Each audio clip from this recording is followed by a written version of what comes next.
Narito ang chikang hindi nyo dapat palampasin. Aramina, inamin ang totoong namagitan sa kanila noon ni dating Senator Manny Pacquiao. Para sa mga detalye, pinag-uusapan sa social media ang ginawang pag-amin ni Aramina na naging showbiz crush siya noon ng boxing legend at dating senador na si Manny Pacquiao bago pa man ito sumikat ng gusto sa buong mundo. Ayon sa aktres, personal na ipinagtapat sa kanya ng pambansang kamao na hinahangaan siya nito maging ang kanyang mga posters noon, ngunit nilinaw ni Ara na nanatili silang profesional at walang naganap na ligawan.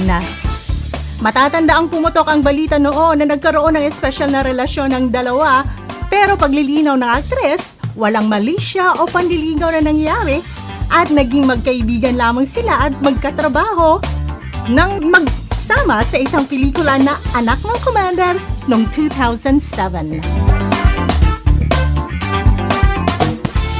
At yan na lang muna ating chika ngayon. Ako si Apple Dale sa 105.9 Wild FM. Hala, pag wild!